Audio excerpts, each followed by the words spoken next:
अस्सलाम वालेकुम बच्चे। आज हम अपने लेक्चर नंबर 47 में आ गए हैं। इससे पहले बच्चे हमने लेक्चर नंबर 46 में वुज़ू करने का तरीका पढ़ा, मकरूहात वुज़ू के बारे में जाना, नवाक़िस से वुज़ू के बारे में पढ़ा। उससे पहले लेक्चर में हमने डिटेल में वुज़ू की सुन्नतें, फ़राइज़ और मुस्तहब चीज़ों के बारे में पढ़ा। यकीनन है मुझे लगता है कि आप लोगों को वुज़ू का तरीका, उसके बारे में तमाम मालूमात अच्छे तरीके से समझ में आ गई होंगी। बच्चे आज हम पढ़ेंगे गुस्ल। इससे पहले मैंने आप लोगों को ये भी बताया था कि हर नमाज से पहले वुज़ू करना वाजिब है, लेकिन उसके लिए शर्त ये हो कि जिस्म और लिबास पाक हो। लेकिन अगर जिस्म और लिबास पाक नहीं तो वुज़ू से भी फिर जो ज़रूरी चीज़ है वो है गुस्ल करना और लिबास को पाक करना लाजमी है। तो आज हमारा जो टॉपिक है वो है गुस्ल, जो हमारा पेज नंबर 53 पे मौजूद है। तो बच्चे हम उसकी डिटेल पहले जान लेते हैं बुक से, फिर उसके बाद मैं आप लोगों को एक्सप्लेन करूंगी। तो गुस्ल के मायनी उर्दू जुबान में नहाने के हैं। गुस्ल के मायनी उर्दू जुबान में नहाने के हैं। अगर जिस्म पाक ना हो तो वुजू से पहले गुस्ल करना वाजिब है। मैंने अभी बताया कि अगर जिस्म पाक ना हो तो वुजू से पहले गुस्ल करना वाजिब है।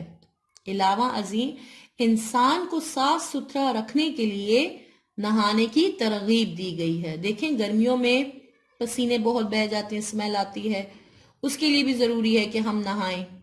और वैसे भी इंसान अगर काम वगैरह कर ले कुछ इस तरह तो जिस्म उसका गंदा हो जाता है, तो उसके लिए भी सफाइयां वगैरह अगर कर ले, डस्ट वगैरह पड़ जाती है उसके ऊपर, कुछ ऐसे काम होते हैं लोगों के कि वो ऐसे होते हैं कि उससे जिस्म गंदा हो जाता है, तो फिर उसके लिए भी चाहिए कि साफ सुथरा रखने के लिए भी नहाने की तरगीब दी गई है। चुनांचे नबी करीम सल्लल्लाहु अलैहि वसल्लम ने जुम्मा के दिन गुस्ल करने को हर मुसलमान के लिए मसनून करार दिया है कि आप सल्लल्लाहु अलैहि वसल्लम जुम्मा के दिन गुस्ल करते थे, और हर मुसलमान के लिए भी इसको कहा गया है मसनून यानी सुन्नत के मुताबिक है कि करना चाहिए। इसी तरह ईदैन, ईदैन कहते हैं ईद उल फितर और ईद उल अजहा को, और उम्रा और हज के लिए एहराम बांधने से पहले भी नहाने को अपनी सुन्नत में शामिल किया है कि ईदैन यानी ईद उल फितर, ईद उल अजहा के दिन, उम्रा और हज के लिए जाने से पहले यानी एहराम बांधने से पहले भी गुस्ल करना सुन्नत है।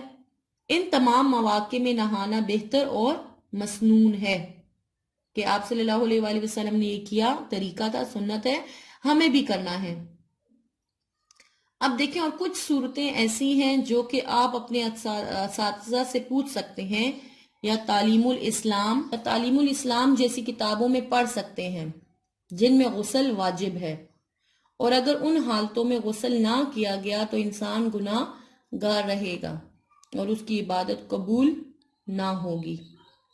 अब देखें बच्चे, लड़कों का बालिग होने के बाद गुस्ल करना वाजिब है, फर्ज ज़रूरी है। अगर वो गुस्ल नहीं करेगा तो उसकी इबादत कबूल नहीं होगी, गुनाहगार होगा।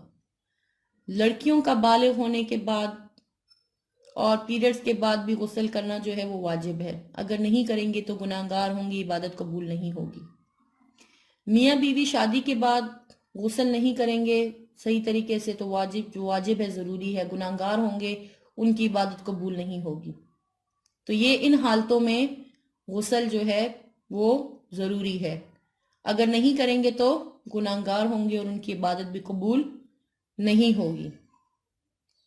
अब बच्चे ज़रा ये समझ लें कि गुस्ल में सिर्फ 3 फर्ज हैं, और उनमें से अगर एक भी छूट जाए तो गुस्ल नहीं होगा। उनमें से पहला जो है वो है कुल्ली करना, यानी कुल्ली करने में ये एहतमाम करे कि पूरे हल्क में यानी पूरे मुंह में हल्क तक अच्छी तरह पानी पहुंच जाए। और फिर सेकंड जो है वो है नाक में पानी डालना। फिर थर्ड नंबर पे है सारे बदन पर पानी पहुंचाना ताकि बाल बराबर भी कोई जगह खुश्क ना रह जाए। बाल की जड़ों और नाखनों के अंदर भी पानी पहुंचाना जरूरी है। बच्चे देखें ये इस तरह की बातें हैं कि ये जरूरी है कि आप लोगों को पता होनी चाहिए, क्योंकि अगर आप लोगों को कहते हैं शरीयत में कोई शरह में कोई शर्म नहीं है। यहाँ पर ये बातें आ गई हैं تو مجھے بتانی ضروری ہے اور آپ لوگوں کو سمجھنی ضروری ہے، کیونکہ اگر آپ لوگوں کو پتہ نہیں ہوگا تو آپ لوگ ایسے کام کر لیں گے تو اس سے گناہگار ہوں گے۔ تو یہ جاننا بہت ضروری ہے، اور یہ دین فطرت ہے، اللہ کا بنایا ہوا دین ہے۔ تو جس طرح جس طرح اللہ کے احکامات ہیں ہمیں عمل کرنا ہے، تو ہمیں اللہ کے احکامات کو جاننا بھی ضروری ہے، اور پھر اسی طرح اس پر عمل کرنا بھی ضروری ہے۔ تو بچے، یہ میں نے آپ لوگوں کو آج غسل کے بارے میں بتایا، ٹھیک ہے، کہ کون کون سے غسل جو ہیں وہ سنت ہے اور کون سا غسل جو ہے وہ فرض ہے۔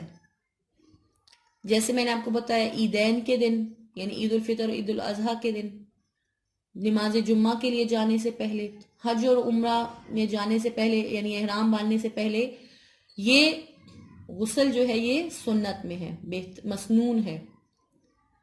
اور ایک ہی میں نے آپ کو جو بتایا فرض، وہ جو آپ لوگوں کو میں نے ابھی ڈیٹیل دی اس کی۔